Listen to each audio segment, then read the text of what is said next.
principal parti de l'opposition au Cap-Vert a remporté les élections législatives avec 46% des votes selon des résultats provisoires portant sur près de 98% des bureaux de vote. Son dirigeant Francisco Carvalho, qui a déjà revendiqué la victoire, devient le nouveau Premier ministre du pays en remplacement d'Illustre Correa y Silva, qui était à la tête du gouvernement depuis 10 ans. Au Cap-Vert, le système politique est parlementaire. Le parti qui recueille le plus de voix lors des législatives choisit le chef du gouvernement qui domine l'exécutif, le président Jorge Maria Neves, exerçant un rôle d'arbitre.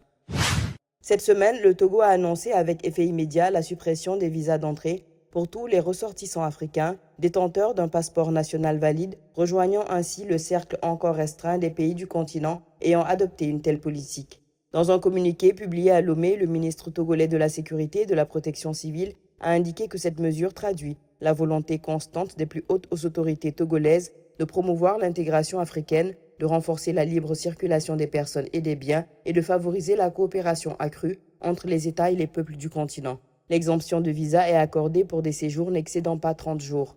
Les voyageurs restent toutefois soumis au contrôle de sécurité, d'immigration et de santé publique en vigueur. Le président béninois sortant Patrice Talon a adressé cette semaine un message d'adieu au peuple béninois, clôturant 10 ans d'un mandat marqué par une transition électorale dont la régularité a été saluée par la Cour constitutionnelle. Arrivé au pouvoir en 2016, après une carrière d'homme d'affaires, Patrice Talon aura profondément marqué la vie politique béninoise par une série de réformes institutionnelles et économiques. Son mandat a été marqué par des programmes d'infrastructure, une politique de modernisation administrative et des performances économiques saluées par plusieurs partenaires internationaux. Son bilan demeure toutefois contesté par une partie de l'opposition et des organisations de la société civile, notamment après l'exclusion du parti Les Démocrates de la présidentielle de 2026 pour défaut de parrainage, ainsi qu'après l'adoption en novembre 2025 d'une réforme constitutionnelle instaurant un mandat présidentiel de 7 ans. Lors d'une conférence de presse conjointe cette semaine, le ministre de la Santé de la République démocratique du Congo, le Dr Roger Kamba, a appelé à une aide internationale pour lutter contre l'épidémie d'Ebola, alors que l'Organisation mondiale de la santé a déclaré qu'il s'agissait d'une urgence sanitaire internationale. Ebola provoque une fièvre hémorragique très meurtrière. Les experts de santé jugent toutefois une pandémie peu probable, le virus qui a fait plus de 15 000 morts en Afrique au cours des 50 dernières années étant relativement moins contagieux, par exemple que le Covid ou la rougeole.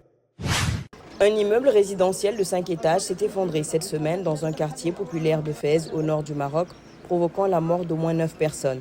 Le drame s'est produit dans le quartier de Jnan El Guerni, dans le secteur d'Ain Norpi, où un immeuble de 5 étages se serait brutalement affaissé peu après 3h15 local, ensevelissant plusieurs habitants sous les décombres. Avant l'arrivée des équipes de la protection civile, plusieurs riverains et jeunes du quartier ont tenté de porter assistance aux personnes coincées sous les gravats.